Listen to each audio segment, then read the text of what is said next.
They're off. All choked up going for the lead. A Golden Bandit came away well between horses. Lamplighter Jack. Towering Storm out there fourth. Protonic Power fifth. Hawks Creek and Another Mystery complete the field as they make their way into the first turn. All choked up leads the way. All choked up leads up on the outside. Golden Bandit. Golden Bandit challenging All choked up, and now these two have drawn away by 5 from Lamplighter Jack in third. Another Mystery fourth. Protonic Power on the rail fifth. Hawks Creek alongside him sixth, and Another Mystery seventh. Another Mystery about 9 lengths behind the Embattled Duo. On the outside, Golden Bandit. On the inside, All choked up, still locked in a head-and-head duel. 6 lengths in front of Lamplighter Jack. Towering Storm out there fourth. Protonic Power. Hawks Creek and Another Mystery still at the end. They move around the far turn. All choked up, has his head in front. Golden Bandit still battling on the outside. Lamplighter Jack moving a closer third. In fourth is Towering Storm. Far outside, Another Mystery starting to pass horses. And then it's Hawks Creek and Protonic Power. They turn for the money. And here's Lamplighter Jack now taking advantage of the other two dueling. Lamplighter Jack takes the lead. All choked up, closing Towering Storm and Another Mystery. They're in deep stretch. Lamplighter Jack has the lead. They're coming to the wire. Lamplighter Jack, a 2.5 length winner. Towering Storm second, All choked up, and Another Mystery was fourth. Justin, can you hear me? Yes, I can, and I could hear that race call. Well, I should ask, can you hear me? I assume you can hear me. Yeah, I can hear you. Yeah, I mean, we'll get to that in a minute because I've got a lot of thoughts to share. And listen, real quick. I'm looking through my texts. I think I mentioned he was running at Churchill and we scratched. So maybe I should apologize. Actually, I didn't say. Yeah. All right, let's get right into Lamplighter then. We can get into it and put it back. So this is what I want to say. You and I, the first time we met was at the Hawthorne Invitational at the end of April of 2019, and then me and Steve DeCaspers were at. I think you were at the same table as us that day, and then we ran into you again unplanned at what was then Indiana Grand. At the contest there, that was Pacific Classic Day in their NHC contest. You had a big winner. I didn't use that horse. If I used your horse, I win the contest. I ended up finishing, I think I might have been third and fourth or fifth and sixth or something, whatever. And I missed NHC seats with both my entries that day. And then from that point on, so that was August of 2019. I would bet from that, roughly around that time period on. You and I have texted each other, and I've texted your dad and your brothers and your cousin Davey. I would say there have been more days that we have texted each other than there have been days that we have not texted each other. Basically, my communication with the Simonovich family is pretty constant in my life. Election night, we did that was great. I don't think we called it Coffee with Dew, but we watched the election returns on the air. Your family members joined in. So my point is this: I have a lot of communication with Steve Simonovich and his family. So you texted the Lone Speed group text. I don't remember what day it was exactly, but it was Lamplighter ran on July 3rd. It was sometime in the 6 or 7 days before Lamplighter's race. You texted saying we're running.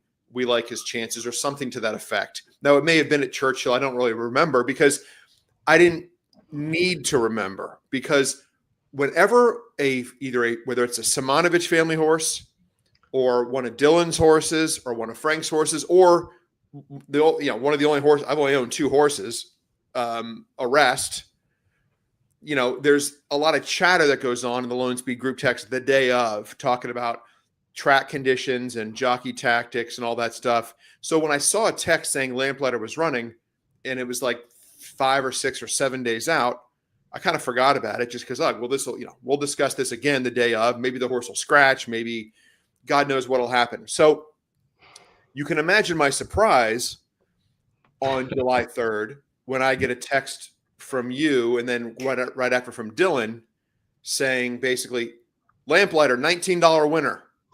And I'm like, whoa, wait, what?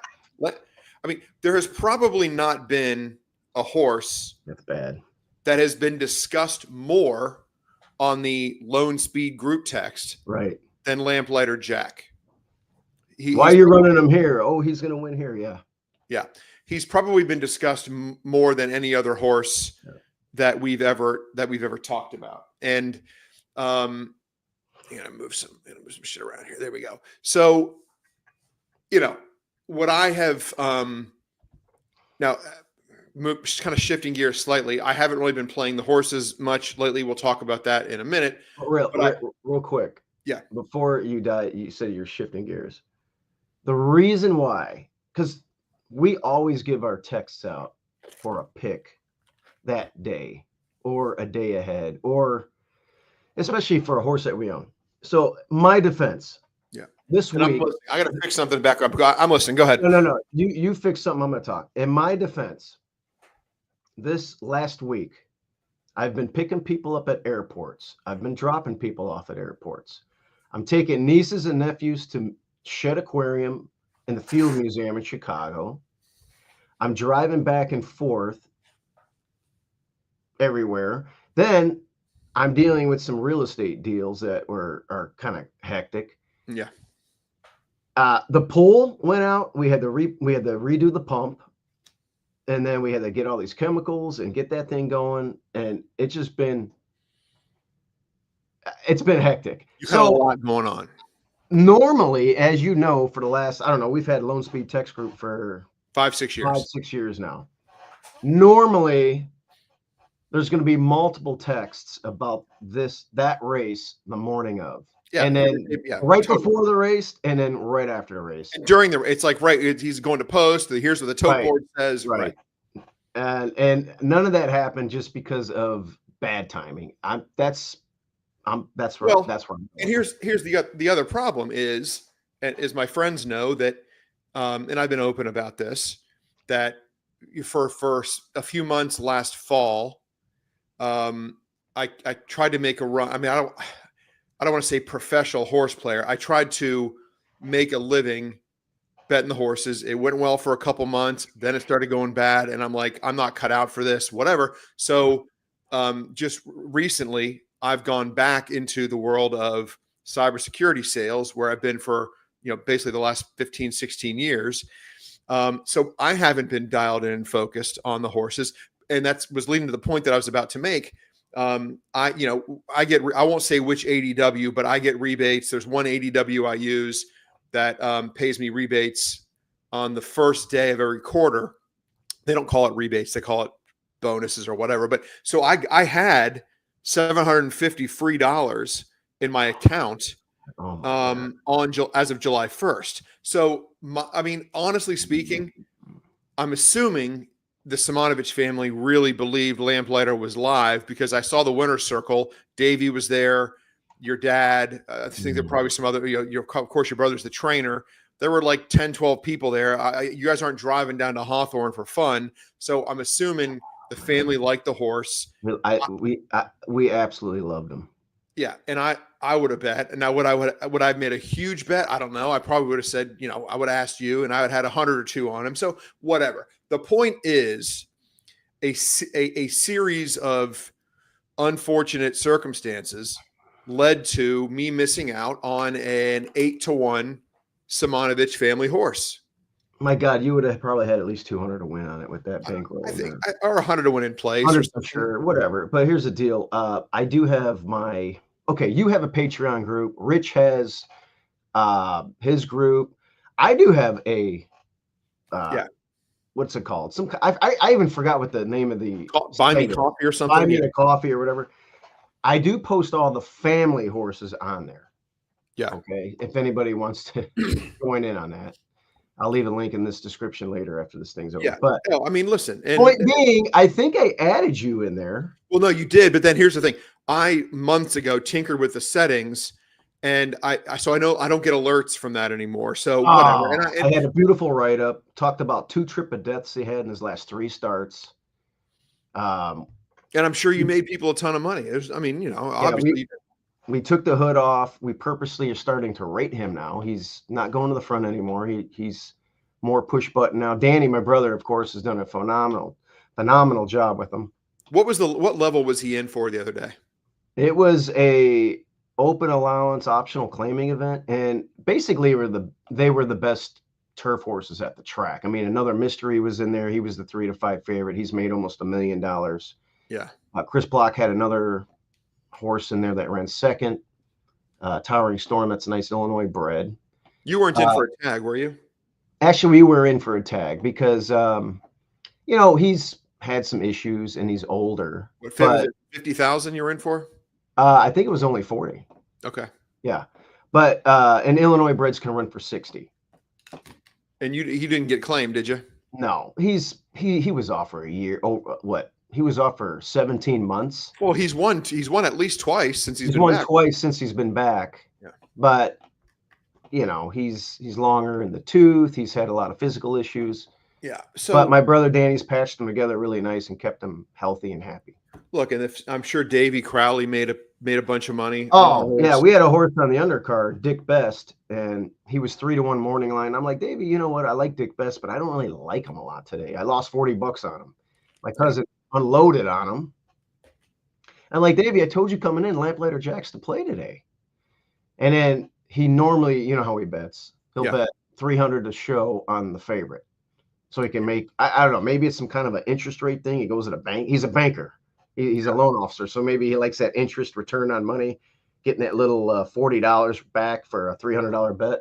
Or whatever, yeah. But I convinced him to bet a win bet. He did put 100 to win on him. Okay. So listen, it's unfortunate. Bad timing. It's the price. Like, it's the price I pay for being dialed into work.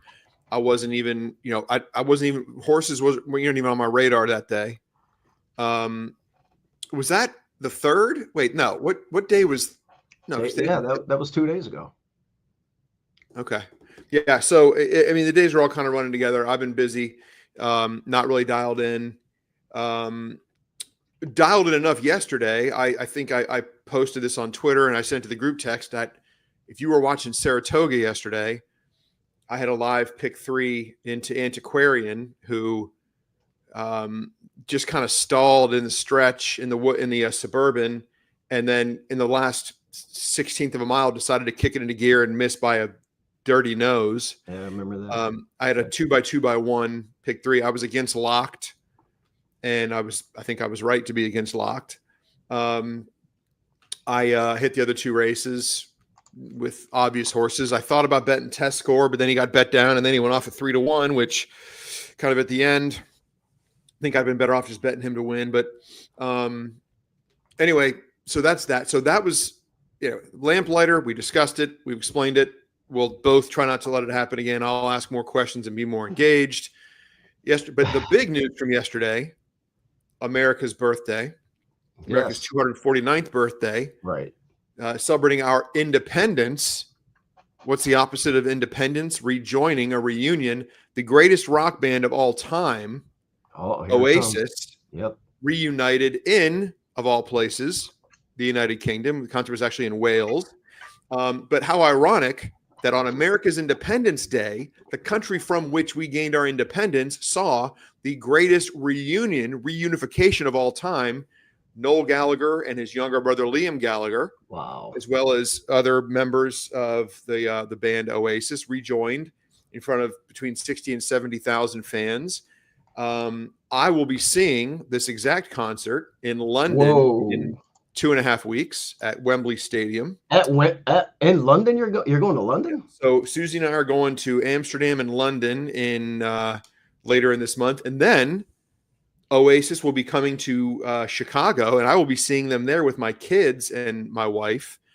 And there may be a little mini Lone Speed reunion if we can get. I think the Caspers is unclear whether or not he'll be in town or out of town. What day is this again? This is the end of August. Okay, I'll be available. Yeah, so it might be We might do something at Casper's house. I don't really know, but we're in, me and the girls and my wife are in Chicago for, I guess it's about 48 hours or so, maybe a little longer, over the, so like a Wednesday, Thursday, Friday type thing. Concert Oasis at Soldier Field sold out. Wow. And so I don't know what the capacity of Soldier Field is, but anyway, 66,000, I think. yeah, but then it's, so you got part of the stadium they don't use for concerts, but then you've got general admission on the floor. So my guess is it's going to be another, again, 60 to 70,000 in attendance there. That's on the Thursday night. So on the Wednesday night, which I think is like the 27th ish, whatever that Wednesday is, there may be a little lone speed family gathering somewhere in the Chicagoland area. So stay tuned on a personal note for that. I like that. So you've met, I think, at least one of my kids. I think maybe both. Yeah, both of them. Yeah, we had a funny car ride. That's right. I think we dropped them off at school, and they were kicking each other in the back seat at that time. And yes, and then not a ton. They're very they're smart kids, and they're funny, and it was good. Yeah. So anyway, so that's that. And now let's go back to Lamplighter for a minute. I want to know what the family celebration was like after a win like that, at that price, in front of the family, in front of the friends at Hawthorne. Did you see Jim Miller before and after the race? I want to know all those things. Jim Miller, I don't know if he's hiding in there or what. Normally they have a table set up in the casino side, or the sport book side.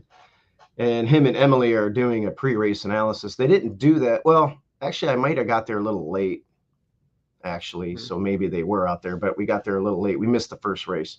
Okay. I didn't see Jim. I do see Emily usually at least once. She'll do the pre-race and go out there and look at the horses in the paddock. Jim is like in an office with a nice bookshelf in the background and talking about the races, I think, back there. Before the race, I was talking to my brother Danny about the riding tactics, what we needed to do, because we're taking the hood off. The 3 and the 5 in that race were very speedy, and we said we were going to grab all along anyway. So I was happy to see that Santiago Gonzalez, who's on fire at Hawthorne, for those of you that are in Chicagoland know, he grabbed him and rated him nicely in that replay. The 2 got away. He was 6 lengths behind, got first run on him. Before the race, when they opened the gate, I was just screaming, F yeah, because he got that trip going into the first turn that I wanted, on the rail behind those 2. And then on the backside, when I saw him inching up, I just knew he was going to win. I just knew he was going to win. And he never looked like a loser at any point. And my little nephew, he's actually getting big now. We call him Big Country. Danny's oldest boy. He was swearing, yeah, I think he said the F word. I don't know. Maybe he didn't. We were slapping high fives. And then we were just all really excited. And then Lisa, who is the best waitress of Chicagoland. I mean, she happens to work at Hawthorne. Larry Ravelli's significant other.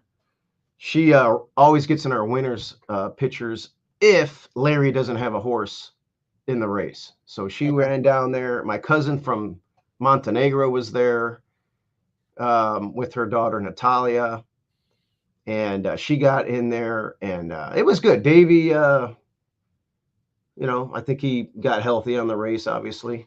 Good for him. Everybody was happy. We enjoyed the day. Then we went to eat dinner in Rosemont. I missed the fireworks show. I didn't get to eat. I had to pick up somebody else at the airport. Did you already address this? Why so many folks are in town? Everybody's just coming up to visit. They want to see the horses, and we had a huge crowd. The previous Sunday, we had 4 horses running. We had a 2nd and 2/3, no wins, and I think only the loyalist stuck around for Lamplighter this time. Okay. Well, I would have been there. I mean, I for sure would have been there. Yeah. And then So let me ask you this. I'm kind of throwing you a curveball. You may not know the answer to this, but I am on record as saying what a great job I think the folks at Hawthorne always do with the contests and everything. I mean, it's like I just wish every racing jurisdiction paid attention to the needs of the horse player, like the folks at Hawthorne do.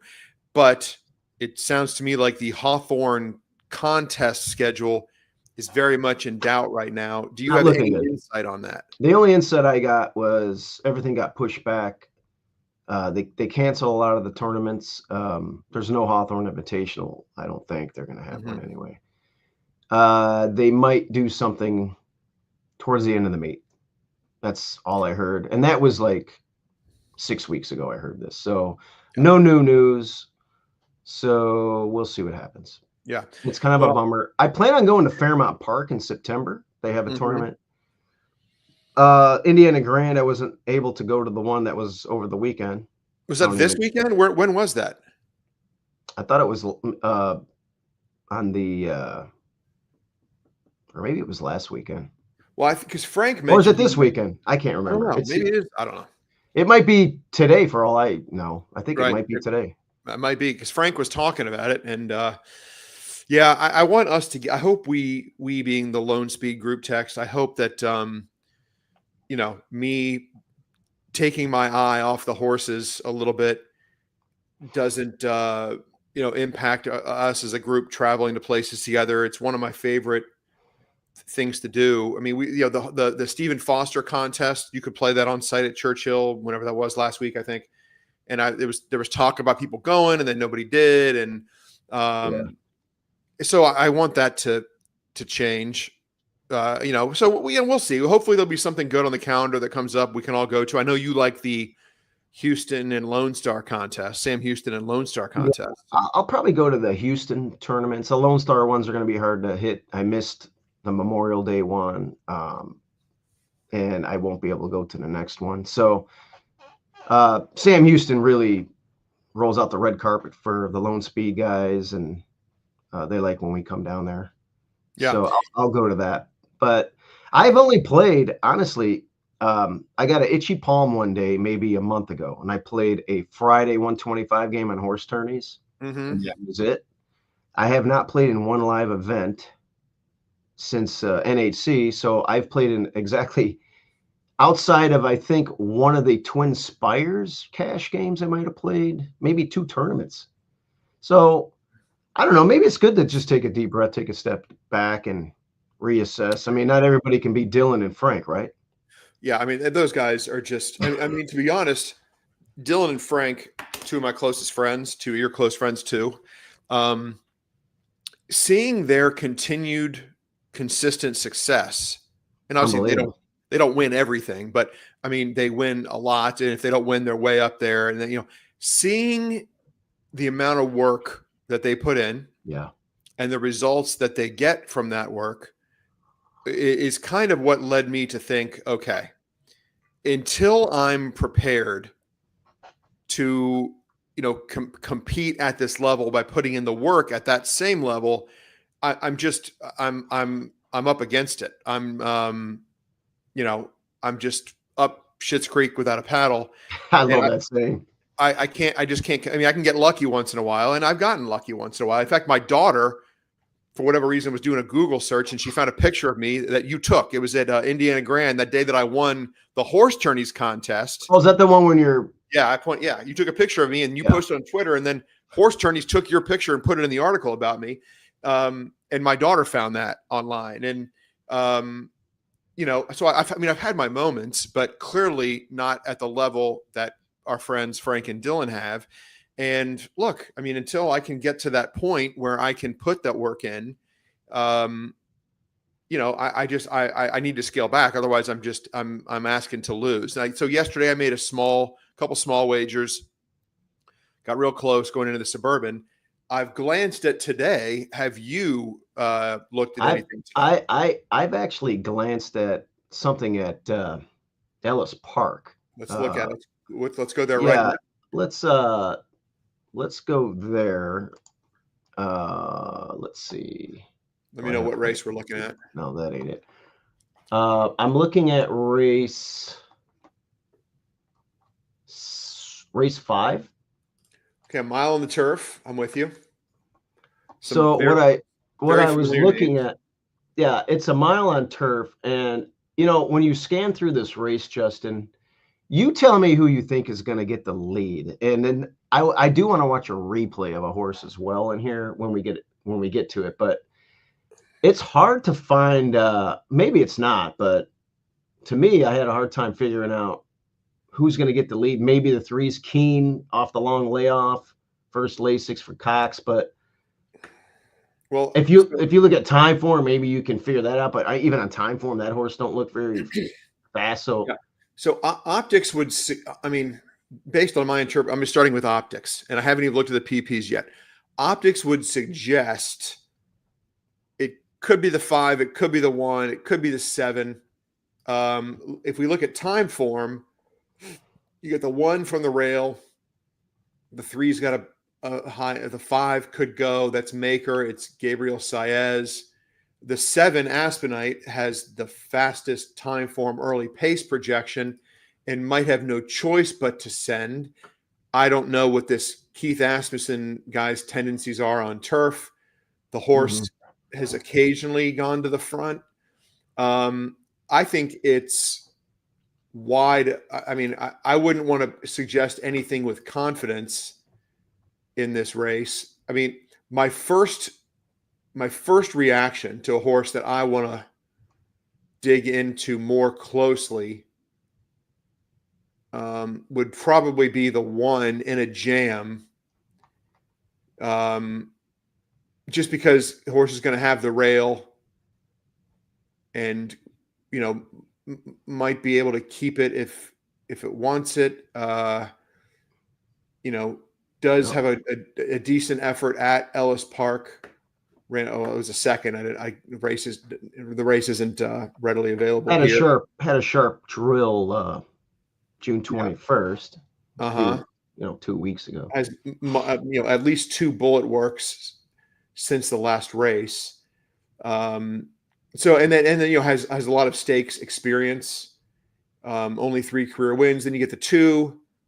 The Process, Sherry DeVoe, you always got to take her seriously. Tyler Gaffione's running. He's I don't know when he returned, but he's the listed rider. And my understanding is he hadn't raced much recently. I don't know if this is his first day back or weekend back or what, but so he's on the 2, who I think certainly fits. The 3 off for more than a year. Looks like probably a step below. I know 4 Golden Glider in for a tag, trying turf for the first time in more than a year. Probably not one I'd look too closely towards. The 5 Alder. He's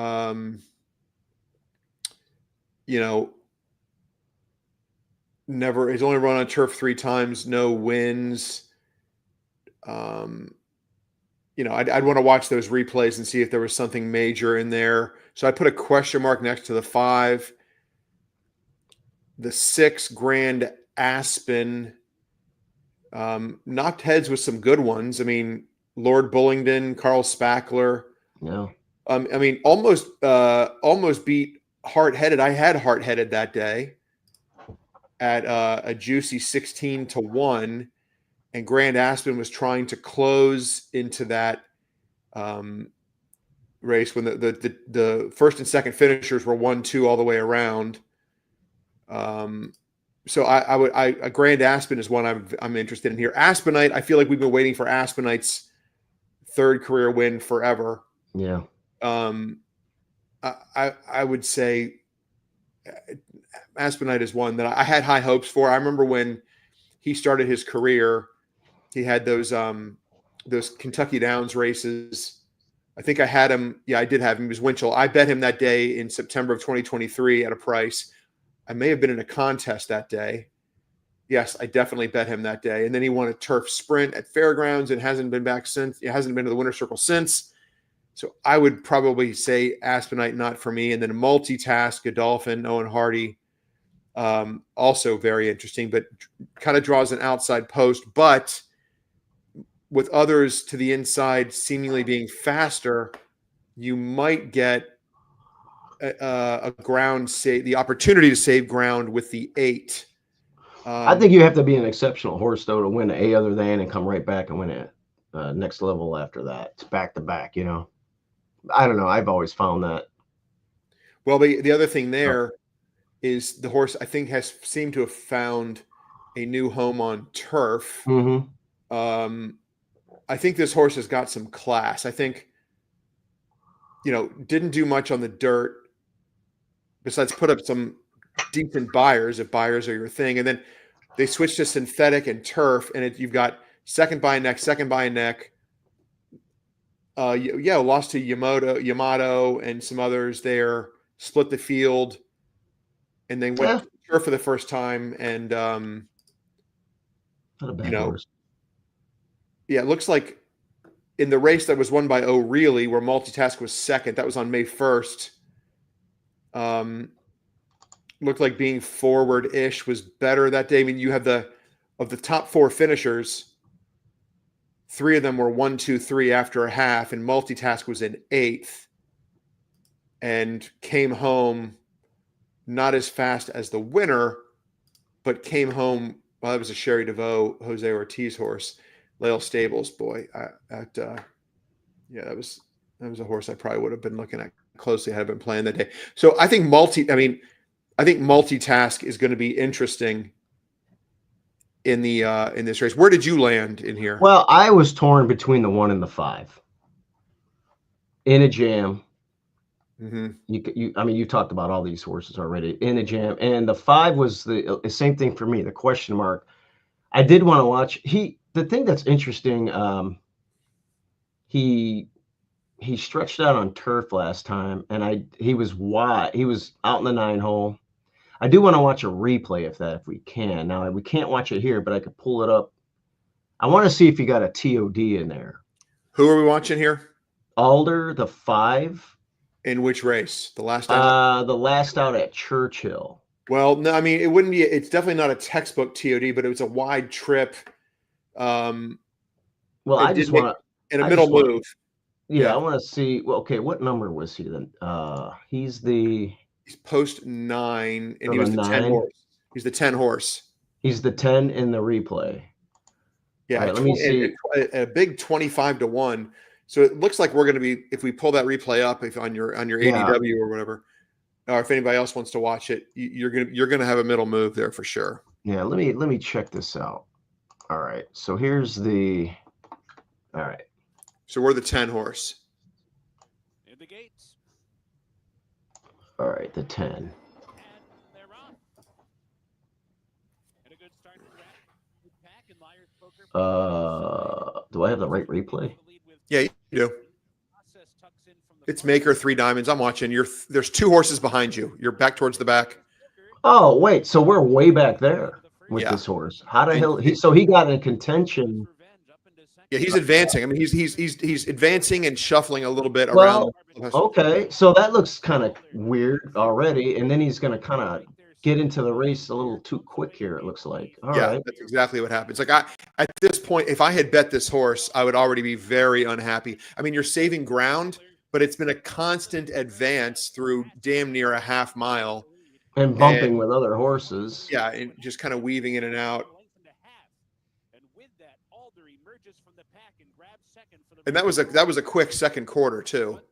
And it was even faster he's right into a trip of death. I mean, but it's not a sustained trip of death, but it's a suboptimal position in my opinion. Oh, and Aspenite. It wasn't a textbook TOD by no means, but it was a weird. Still, you're not winning with this trip. You're not. Yeah, it was a weird trip. Yeah, Steve, I gotta say, I think he's running a bang out race here. What does he finish here? I can't. He finishes 3rd, beating only so he doesn't really quit. Okay. I mean, those other 2 that won came from out of it, and he hung on barely. But honestly, I was like, where the hell is the perceived TOD I'm looking at just on the basic line? Those Once they broke, I'm like, where the hell is he? You're like, no, this is the right race. He's got 2 horses beat, and you can't make a middle move anywhere in the track like that, whether it's going into the far or on the backstretch, going into the far turn, or early like that. And then he does get into that maybe for about a quarter mile or maybe an eighth of a mile. He's in that TOD spot, takes the lead. Didn't he take the lead? You know what? I didn't notice if he got it. And then he got tired, but he didn't just pack it in altogether. No, and that was the first time, I think. Let me go back to first time routing on turf. On turf, yeah. Had routed at Turfway on the synthetic. In the 6.5 race, I'm sure the 6 furlong race at Belmont, lunged at the start, outkicked in a race that produced at least 1 next out winner. Yeah, it works for me. So, and that was the first start off a little bit of a layoff, and then comes back in the Churchill race, and I think that was a really good race. Optics, I don't think would really, the horse does not jump out on Optics unless you believe the plot that suggests the horse might be in terms of a route, because it's a route, you might make a case that your horse could be on the lead. 9-2 kind of. I mean, we're 25-1 in that last race we watched. Now we're 9-2 morning line. It's I would probably want a bigger price, but by the way, the 2 horses that beat Alder in the last time got buyers of 97 and 93. The runner-up, Mountain Bear, has run 2 consecutive 90s or better buyers. Yeah.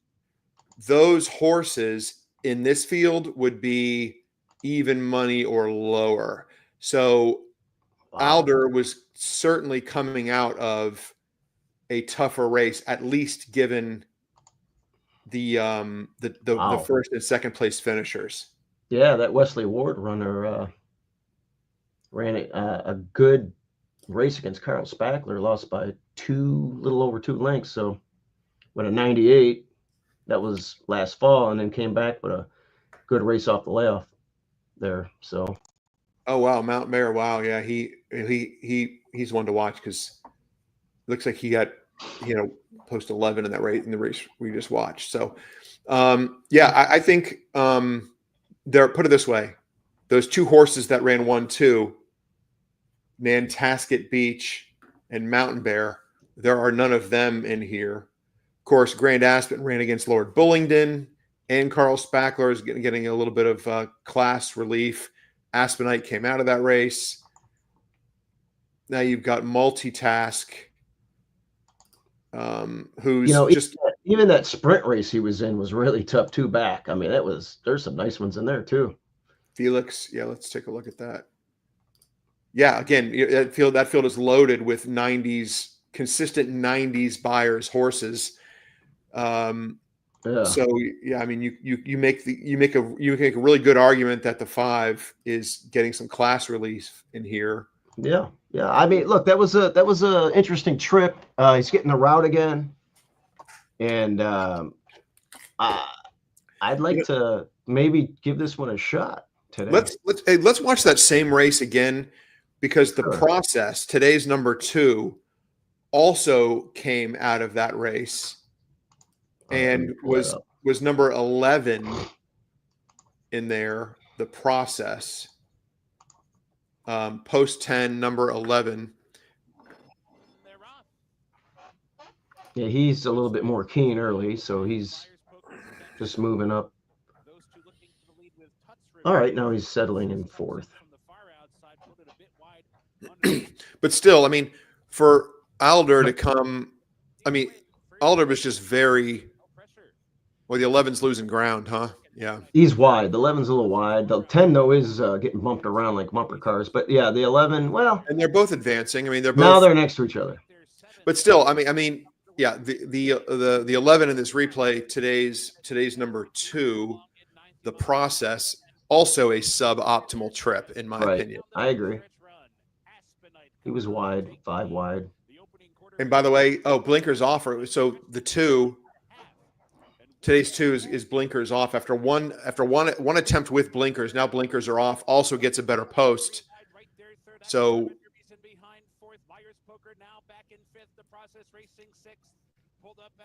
and then lost 46 ground. and 2. They went pretty That'll quick you in see there. the silks, the 11, the black cap there. I mean, wide. I mean, lost ground all the way around. Let's see how the 11 in this replay finishes.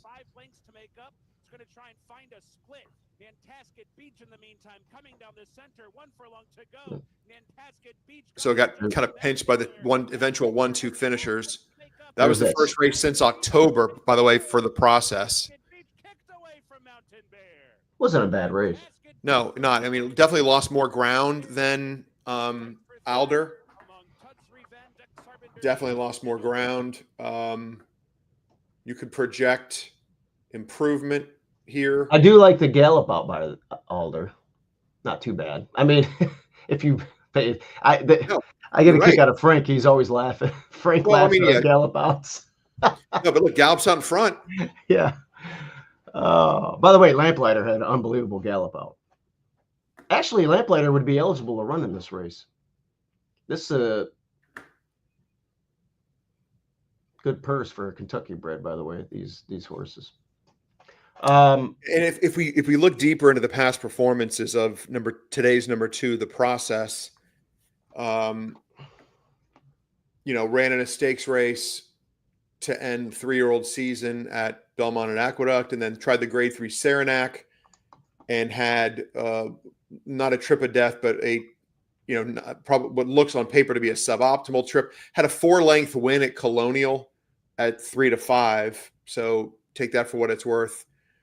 I think I will bet money that the process is going to be right there at the finish.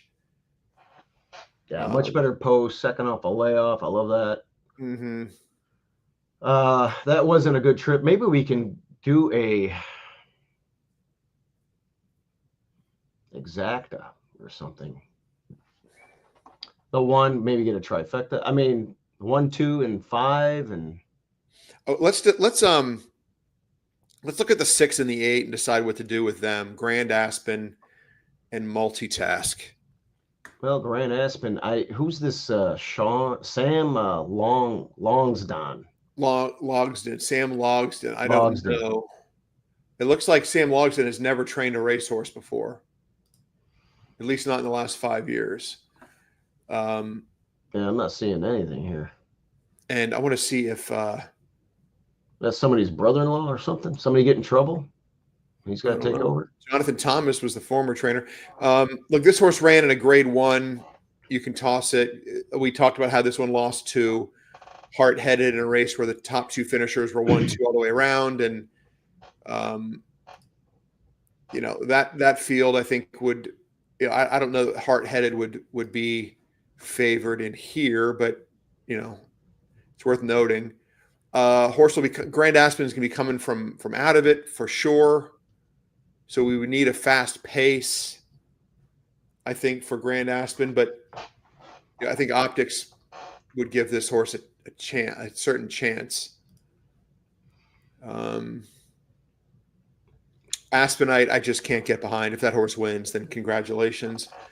And then that leaves Multitask, the non-winners of one other than Winner, who has found a good home on turf. It's like, what do you do with that horse? Like, how do you feel the race is going to shape up? It's going to be in a mile. If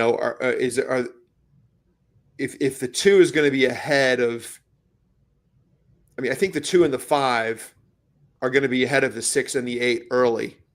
So yeah. I think I would favor them probably. Yeah. Listen, I'm I'm all about the 5 with the 2. I think those are the 2 that I want. What about the 1? I think that was a key race. I think the winner of that race is an exceptional horse. Oh, the 1. Yeah, I do like the 1. Maybe throw it underneath. It could skim around that rail, save a lot of ground, get covered up. Christian Torres.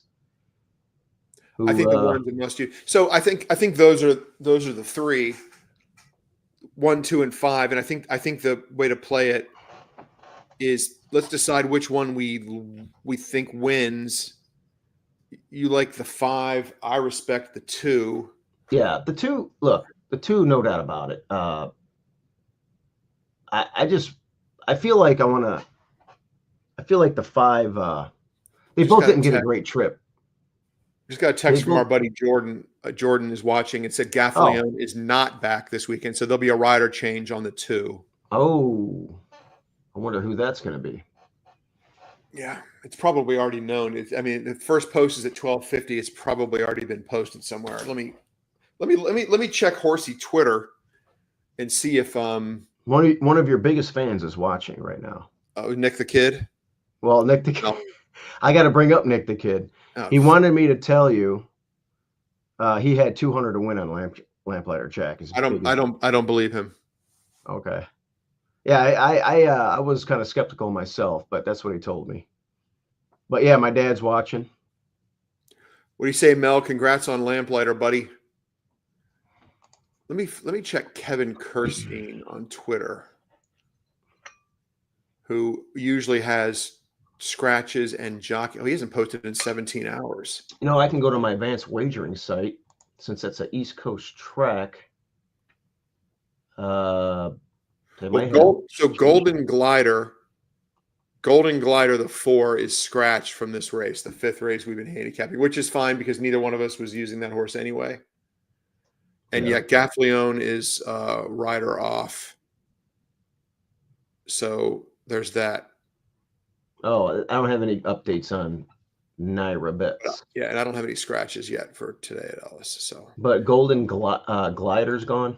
Yeah. Not going to do well. Stretching out from a 1-turn race on the dirt might have shown a little bit of zip in here, maybe. So he's out. Are you thinking the 5 on top? I really would like to play the 5 on top today. And, I mean, obviously you're a big Mike Maker fan, as am I.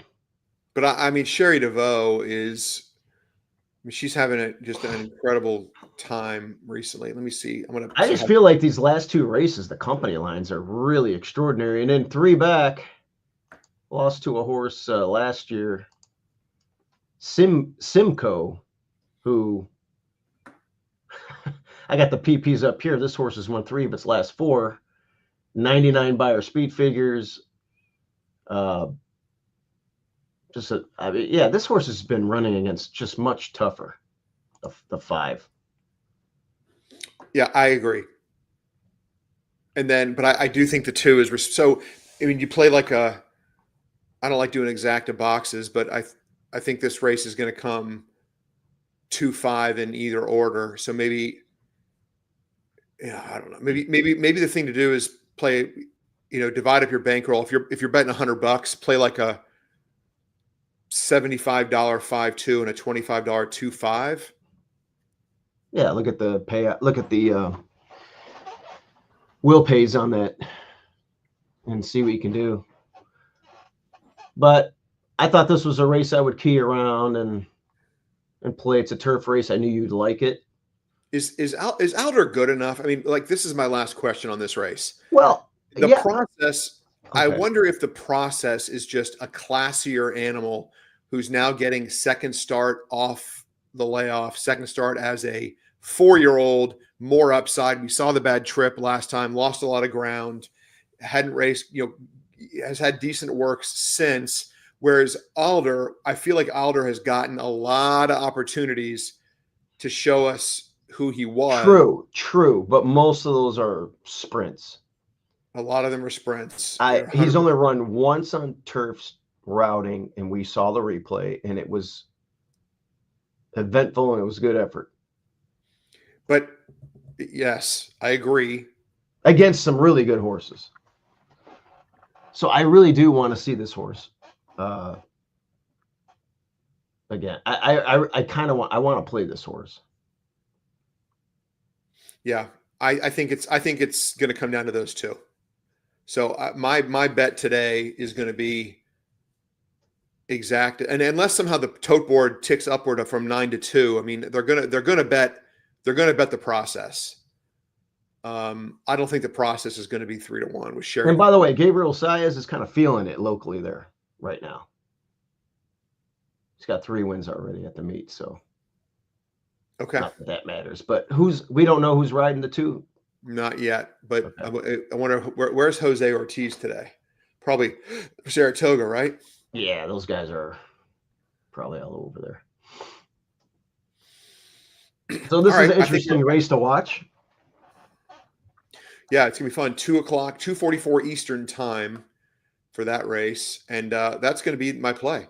It's gonna be a 5-2. Yeah, If the tote me board too. takes up maybe the 5 to win, I don't know. We'll try to get those two home first and second.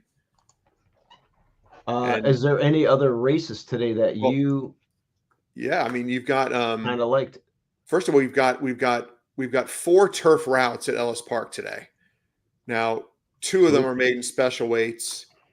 The 9th is a optional claimer, one other than, with 10 horses pre-scratches.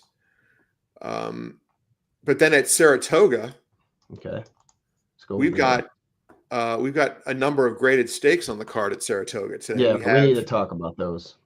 Yeah, we've got the grade 3 Sanford, which is early in the card, and then we have just like yesterday, back-to-back graded turf routes at Saratoga. Wow. And I did glance at the fields. Yeah, A the lot of Kelso. very familiar names. Scratches are already out. Wow. Okay. Cool. Yeah, the 5's out. And Nantasket Beach. Oh, we just Scratch. talked about it. Yeah, Yeah. there it is. And that There's one's- our guy right there. All right, he's out. Oh, and Mountain Bear. Mountain Bear's in. And Mountain They're Bear's both- in. They both entered here in the grade 3 Kelso. One of them scratched. Neat has been. I've been a big fan of that horse. I think the horse is just a hard trier. He hasn't won in a little while, but Neat is a horse you never want to count out.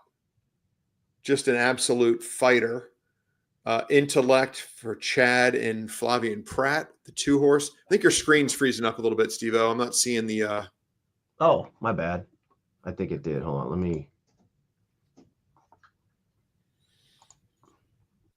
Donegal Momentum is in here. We just talked about Mountain Bear, who's going to get played. Arzak, that's interesting. You see Arzak in a 1 mile grade 3. This is that well-known turf sprinter who I guess has raced. I mean, in recent years, we've known Arzak as a turf sprinter. Oh yeah, this guy's. I don't know. Win for the money. They got to be just gunning today, right? I mean, I don't know. Lots of scratches though. I guess those are also. I think those may have been also eligibles. Yeah. So anyway, so that's a cool race. And then in the 11th is the girl version of the feature yesterday. This is the grade 1 Belmont Oaks Invitational. And we've got, Nitrogen's going to be the huge favorite here. I think you take a chance and try to beat Nitrogen somehow, because that Totally Justified. Wasn't this one that you were on? Back in the day, or no? I don't remember when that would have been. I don't remember what day. I think I was on Fionn in that race, who won.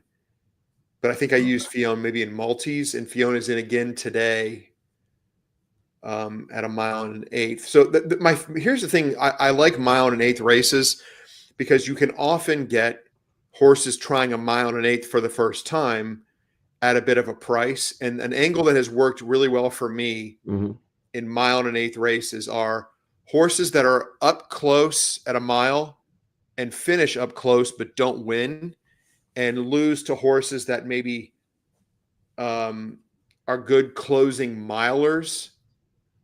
So what I like to do is kind of flip through the past performances and see if I can find something, trying a mile and eighth for the first time that ran well at a mile but couldn't quite get it done.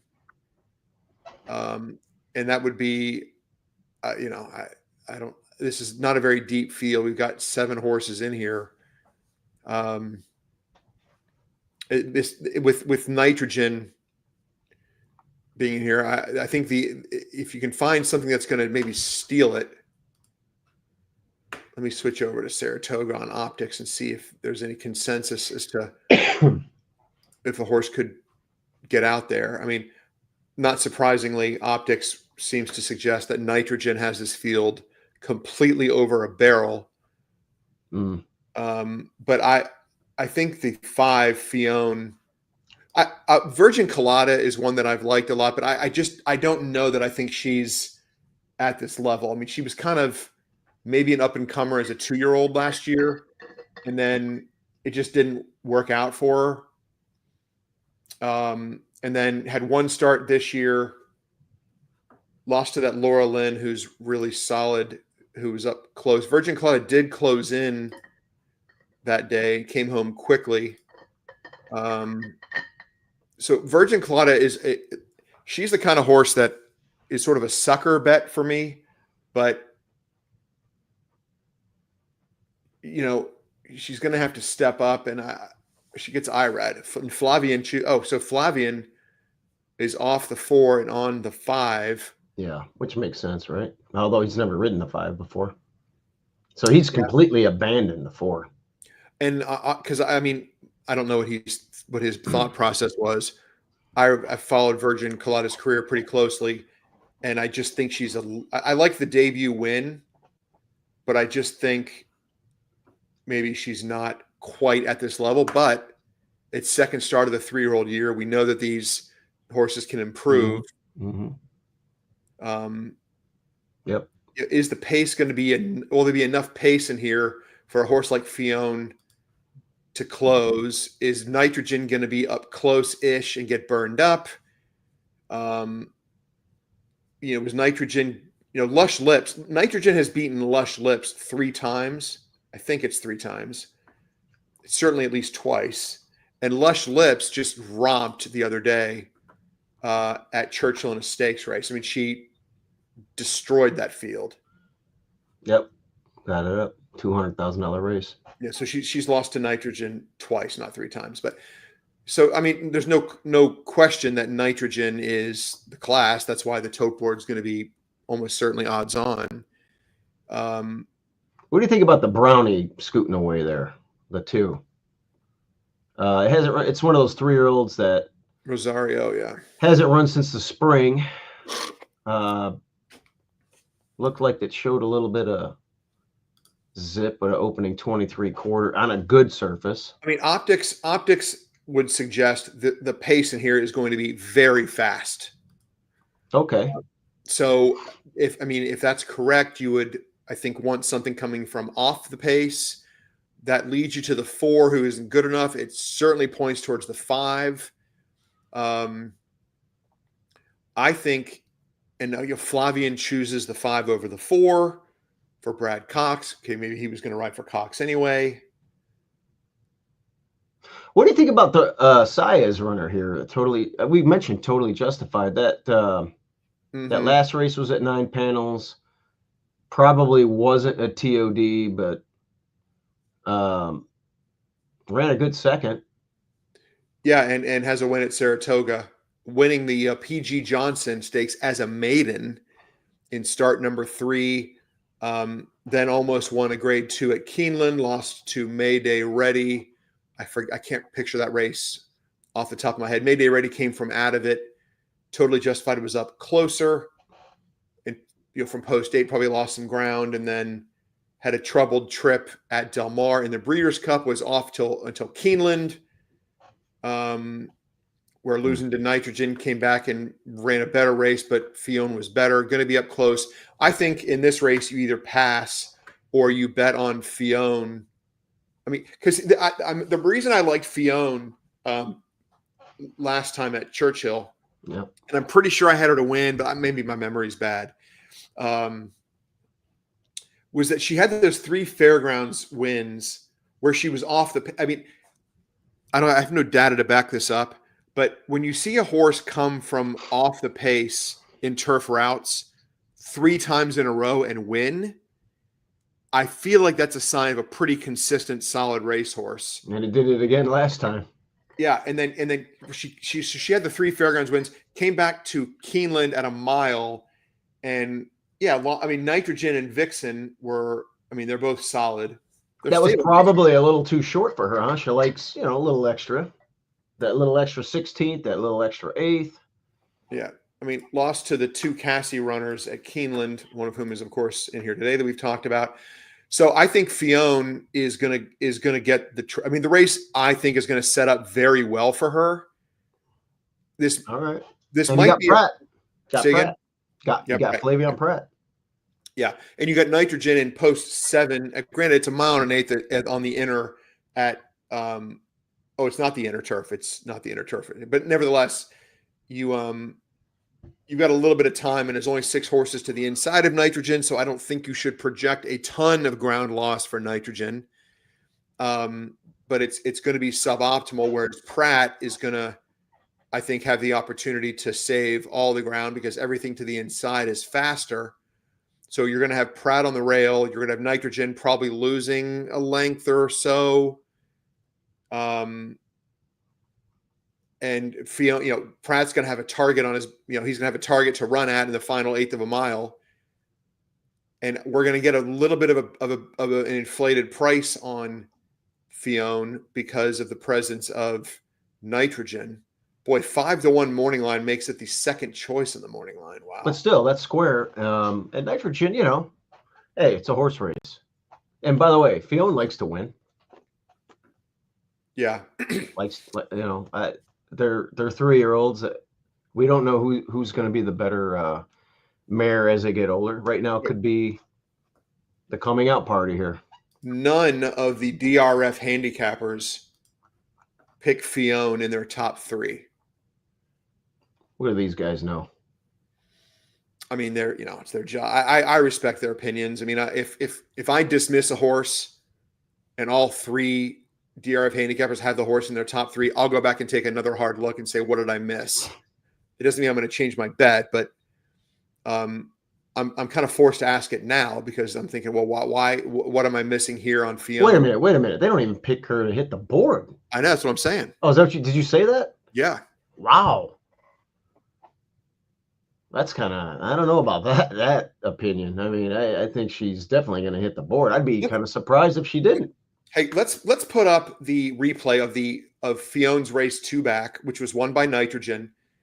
It's April 8th at Keeneland. You can pull it up here on Formulator.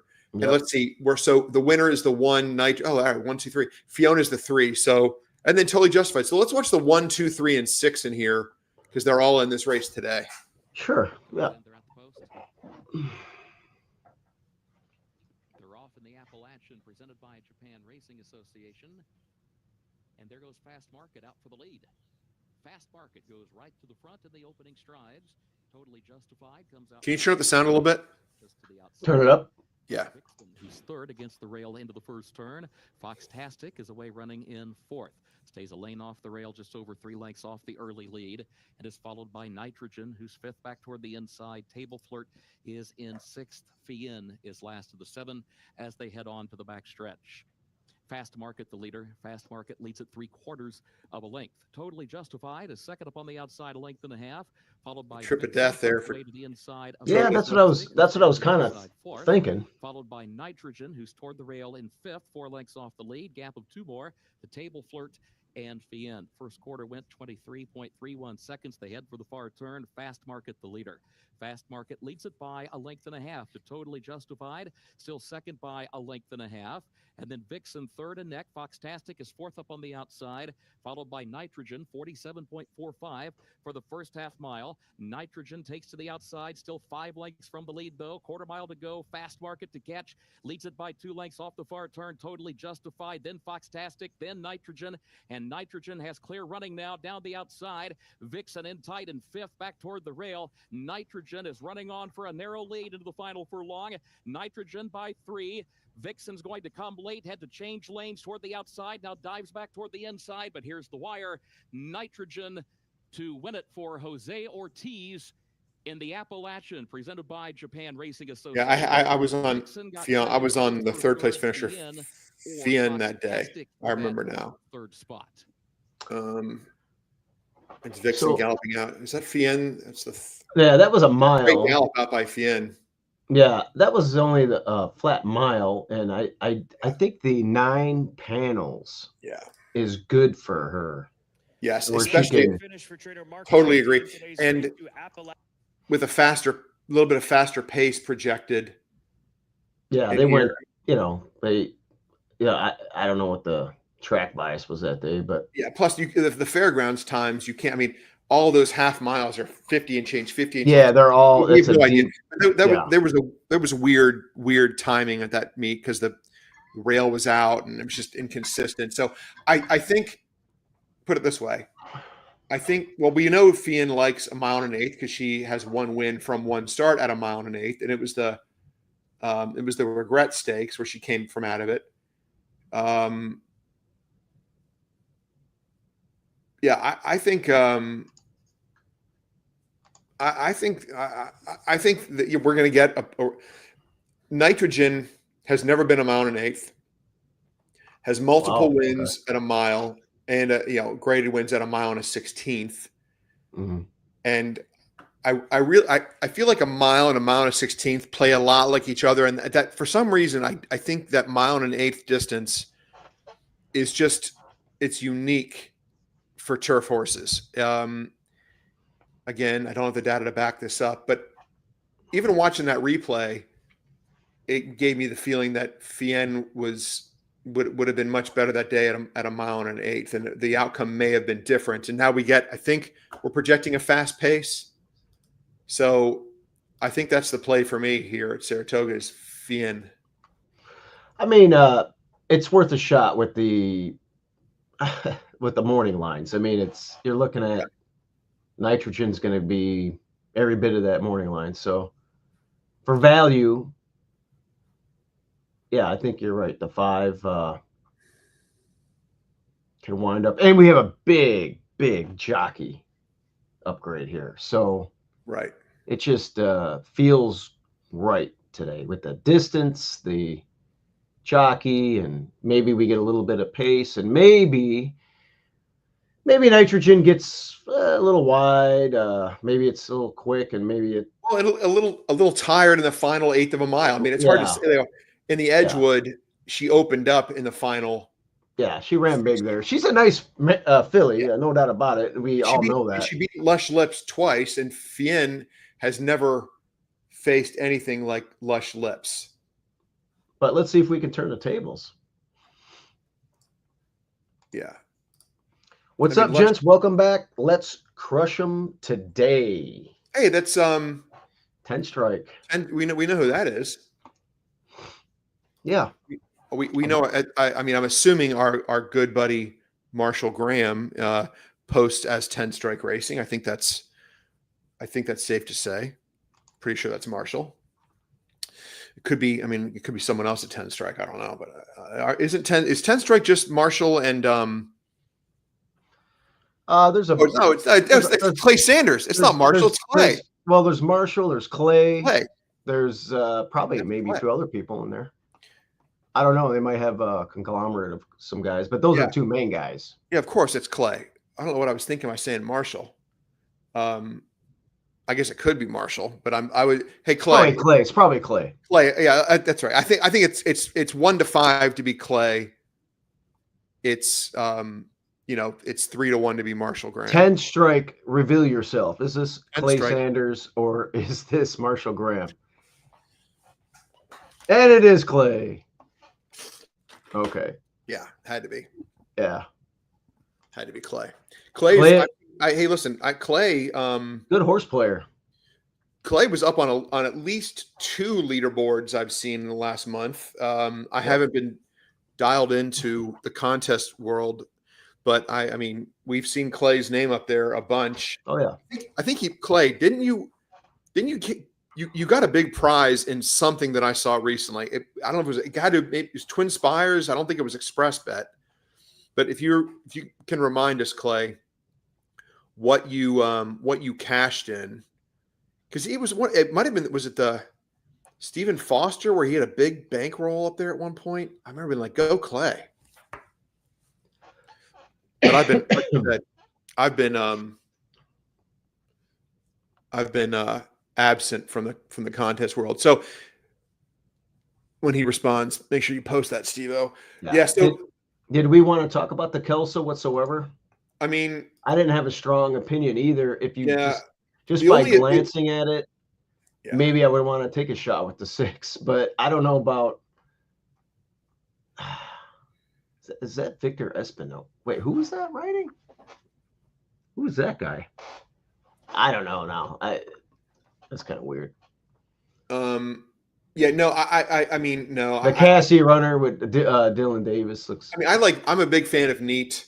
I don't know if Neat's good enough to roll with this group,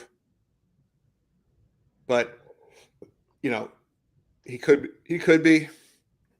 You've got Pratt and Chad Brown. I was in front in the Derby contest until the end. Okay. And then he bet journalism. Frank, excuse me, Frank Mustari was live with me when he won that tournament. Mm-hmm. I think he had a gigantic trifecta.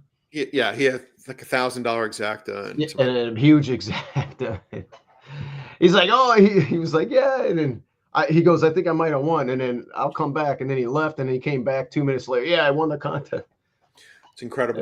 It was pretty crazy. Yeah, I'm not gonna mess with the Kelso just because it's just too much guessing. I'm kind of flipping through the rest of the Saratoga card right now. Yeah, I'll go with the Cassie runner and the Kelso, but that's just me. And I'm on the card. Fien. Yeah, so here's my day. I can already tell you. It's going to be a win bet on Fien in the Belmont Oaks Invitational because I think Flavien gets there in the final strides and runs down Nitrogen. Maybe even it's a cold exacta if I think it's paying okay. And then at Ellis. Yeah, we're gonna do the 2-5 exacta. And I'm playing Alder on top with the 2, but I'll box them in an exacta. But I'm gonna go 5-2 with maybe 2 or 3 horses underneath on like a $10 or $20 trifecta. Yeah, I think that's the same. We don't know what kind of prices we're gonna get. Yeah. What do you think about this maiden race for 2-year-olds? Is that too weird? They're routing. I mean, 2-year-olds routing on turf. That's kind of this time of year. That's hard. Saratoga race 6. You're looking at, right? Well, man, we got turf. We got back-to-back turf routes twice on the Saratoga card today. We got race 5. So yeah, let's start with your race. Let's start with race 6. First thing I'm looking at here, Steve-O, are the mares, and see if I can recognize any of the mares that may have popped out freaky babies. And I don't see anything. So, you got Pratt and Brad Cox on another one in here. You got Weaver. They got the 8 as the 3-1 favorite in here with no turf experience. No, the one is favored. Motion. The 1 is favored. Okay, the 8's 3-1. Yeah, I think the 1's good. The 1. I like the 1. Let's look at the race 5. It's a mile and 3/16. Oh, it's for state breds. You don't like those New Yorkers? No, it's just I don't know. I'm not going to know any of the horses off the top of my, you know. And then you got the 8th race is a 5.5 furlong. You got a turf sprint for. Let's take a peek. It might be a name or two we recognize here. Oh, the 7. Antares. I've played that horse before and lost. Yeah. And I don't think I'm going to be on anything there. And I'm yeah. Then you've got the race 3 is the grade 3 Sanford for 2-year-olds at 6 furlongs. We can talk about it. I mean, this usually isn't. You got a horse making the debut in here. The 3. That's funny. Yeah. I don't know. I nothing to get excited about from here. For me, it's I'm going to watch the 10th. I might make a small bet on Neat because I'm a fan of that horse, even though I really am not sure if that one is still.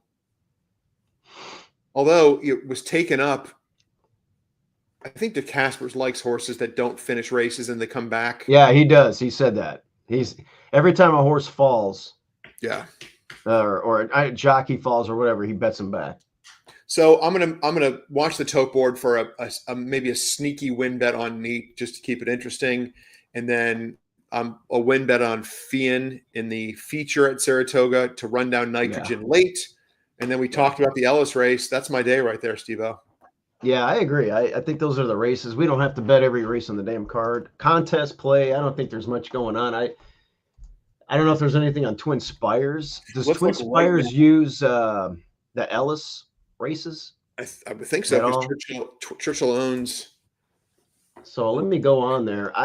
If they do, maybe I will feature my contest around that. Yeah. 5th race. Well, there's India. What the hell? We have a 70. Nothing today. There's nothing. Oh yeah, there is. There's a $50. What the hell is the MMBC? The makers. I'm sharing the screen here. So we have Indiana Derby today. Oh, Jesus. We didn't even look at that. I didn't even know that was happening. Yeah, so we got to look at that. We'll go and look at that race. Well, first, let me ask this question. There's an Ellis contest. There is. It's $70 only? No. No, yeah, it's $100 entry. Tomorrow. That's oh, wait, where are you looking at? Today's the 5th. Yeah, today's the 5th. Oh, no, that says, oh, no, I'm wrong. It's a Los Al feeder to the 714 Ellis Park MMBC qualifier. Yeah, and listen, Los Al, I know you're out and I'm out too. I'm out too. What the fuck is the MMBC? God, they don't have Ellis today. That sucks. Oh, well. They got Ellis tomorrow. Okay. Let's back up. All right, well, I won't be playing. What is the MMBC? That's a prize they're giving away. Here we go. The NYRA 300 contest has an added BCBCC today. Oh, okay, the NYRA 3. Okay, and that's all cool, but I'm very confused. If you look at the Twin Spires contest, you see. Can we click on that? I can't find it. Oh, MMBC. MMBC. Oh, the Mint Million Betting Challenge. That's at Kentucky Downs. Okay, that's what the MMBC is. That's not till September. Yeah, all right. No thanks. I love those tournaments at Kentucky Downs, by the way. Yeah, I used to do really well, and then something happened, and I stopped winning. Something happened. Yeah, something bad happened. So today, all we've got the Indiana Derby Challenge for 100. That's cash only. Then we have a $600. Oh, we got an NHC qualifier today at Indiana Grand. It's a 300. Yeah. All right. Now I see that we should have been focused. Now I gotta pull up the Horseshoe Indianapolis. Now, yeah. So I'm gonna pull that up because what's the weather like there today? Are they off the turf?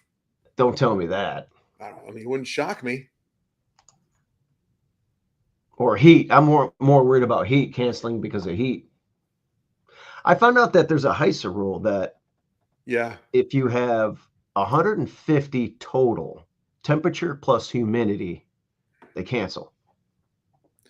Yes, I heard something similar.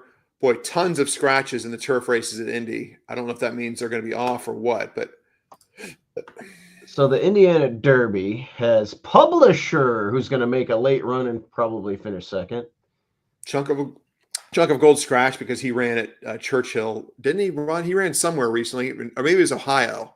Oh wow, we got the Arkansas Derby reunion going on here. Well, Chunk of Gold got a 92 buy. That's my Derby pick. My Derby horse ran second in the Ohio Derby and got a 92 buyer, which is consistent with what he owed. Tip Top Thomas is in. Tip Top Thomas was my Kentucky Derby. Oh, look out. Look out. Uh-oh. No chance Tip Top Thomas goes off at the 6-1 morning line. There's a lot of Arkansas horses that I know. Tip Top Thomas is a horse that you're obviously excited about. I had a Kentucky Derby future wager on Tip Top Thomas from when he was a 2-year-old. Well, there's no secret here. That horse is going right to the front. Catch me if you can. All right. Hold on. Let's back up. Who's going to be the favorite here? We have Coal Battle. Coal Battle will be a favorite, I think. Oh yeah, for sure. For sure. Yeah, Coal Battle will be your favorite. But it's John Velasquez and Pletcher. They're not going to let Tip Top Thomas go off anything more than 3-1. No. Yeah, that horse is going to be on the lead and dangerous. You're right. And Indiana Grand, I mean, that track kind of likes speed, I think, doesn't it? I never play it that often. Yeah. Okay. So this changes everything. Oh my God. But that's not till the 12th. And so if I know the Twin Spires rules, you have to make at least 5 plays. Yeah. So you would have to make. Is there a race after this? Yes. There's a maiden special weight on the turf. All right. So you have to play 3 plays. You could play 3 like show bets. Get your bankroll up, go all in on Tip Top Thomas, and then play the last. And then I'd have to go all in on something in the finale, which is it's a maiden special weight turf route. Oh, let's look at that. Oh my God, am I getting sucked into this? You're getting sucked into the horseshoe contest today. Oh my God! And we didn't even think about the Indiana Oaks. I'm sure Ken McPeak's got some overrated runner in there. No, he doesn't. See, this is what happens when you have 4th of July week, family in town, you're busy, everybody's busy, and we forget about this stuff. And then you throw something together the last minute, and that's how you lose. But we're back. But you know what? You've been waiting on that horse, and it is Lone Speed. This is for 3-year-olds and up. Well, so the prize today is NHC. That's good. We're looking for our first seat, right? Yeah, I haven't. Listen, I've gone 2. I haven't won an NHC seat in 3 NHCs. The last 2 years, I didn't win seats. I didn't really try very hard, but I tried at the end and couldn't get there. For real? Yeah. No. Okay. I 2 years in a row. I've Tony Zhao in a horse players qualifier hit 9 of 10 winners to keep me from winning a seat. What are the chances of that shit? It's unbelievable. Typical Tony. Yep. All right. So now, Steve-O, now we got something new on the radar, don't we? We got a horseshoe contest. Yeah, the Oaks. I'm looking at that. Yeah, I mean, there's just a lot here. We know the Oaks is light, six horses. You got Brad Cox here that's going to be the favorite. Excuse me. That's another one that's going to try and run them off their feet. So you have that one, and then the horse you like in the Indiana Derby, trying to wire. Strikingly Spun is in today. I know that horse well. Horse has not won in a while. Race 10 is a state-bred stake route. Yeah, I'm not gonna mess around with that. So well, I mean, the question is, what kind of price am I going to get on Tip Top Thomas, who, by the way, half the price or better? handicapper in DR picks Tip Top Thomas to hit the board either. Yeah, but that was before Chunk of Gold was out, right? And Well, I don't think, yeah, I guess. but then again, why wouldn't you pick even with Chunk of Gold? Because Chunk of Gold is a stretch runner. What is this 4 horse? How does that horse run? Oh, that horse had some zip. So the 4 is gone. So I think if the 4 wasn't entered in this race, I think somebody would have at least picked them to hit the board, if not win. There's no pace early. The 4 is out. There's no other. Everybody's picking the 3, 7, and the 9. They're picking Coal Battle, which makes sense. Big Truz. By the way, Jordan likes Big Truz. So I'm guessing Big Truz is not running at Prairie Meadows today. Don't tell me the Iowa Derby's today too. Oh my God! Now we got to look up Prairie Meadows. Is it? Well, he's entered at Big Truz is entered today at Prairie Meadows in, I forgot what race it was. Well, he's running Cornhusker. Cornhusker's that 3-year-olds and up, isn't it? Oh yeah. Or 4-year-olds and up? Oh, I thought that was an older horse. It's race. 3-year-olds and up. Is it? Yeah. Well, if I have a nice 3-year-old, I'm running against 3-year-olds. Oh, the Iowa Oaks. Oh, the Iowa Derby is today at Prairie Meadows. It's just ungraded. I didn't see it. Big Truz is entered. Yeah, but he's running at Indy. How do you know? Jordan. Well, Jordan says that. Plus, there's scratches already out, so and he's in. Right. There you go. Yep. But I do like your angle if you think you can. I mean, Coal Battle, we knew Coal Battle. How long is this race? This is a mile and 16th.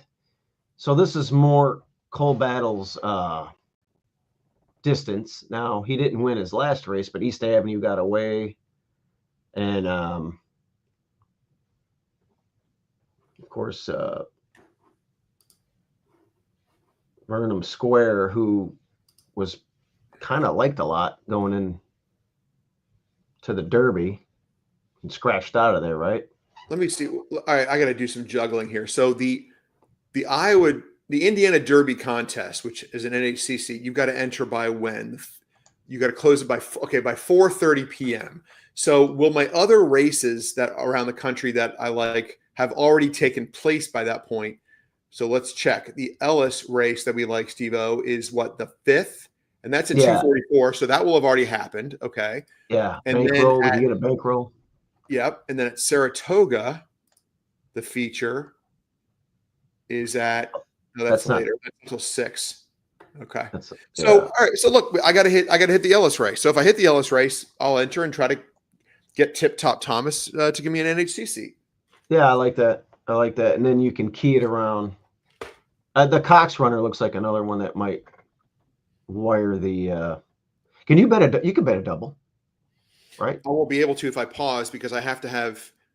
Well, yeah, I could. I just have to save money for the What I can't do is go all in because then I'll get disqualified. You still have to bet. Yeah. Yeah. X amount. What's the okay? I got it. Yeah. Well, that's How many viewers we got, Steve-O? Oh, we got 80 people watching, which is nice for day after the 4th of July. And we've since the Triple Crown, we've kind of taken a little bit of a reprieve, and we just got to bring them back. Of course, it's a morning show, and when we do our live stuff in the afternoons, we usually get 200-300.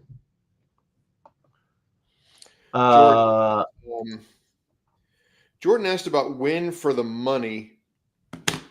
Yeah, that's the horse that the Cassie runner in the which track is that the Kel? I think it's the Kelso, isn't it? It's race 10 somewhere. Yeah, it's the Kelso. Here it is. I thought that I liked that horse. Does he like that horse? I think he asked about it, so that might mean he likes it. Yeah. Well, I like it. It's been freshened up. It's apparently working well. And Cassie won with 2 out of 3 starters yesterday, just so you know. At Saratoga. And he won on Thursday with a horse that wired It was 9-5. I had a decent wager on it because it looked like it was Lone Speed, and it was, and it wired. I forgot the name of the horse at Saratoga. It was a stake. But this horse seems pretty classy. The Pegasus, that looks like a TOD. I played the horse somewhere. I forget where. I mean, It looks like it's gotten two TODs in a row, doesn't it?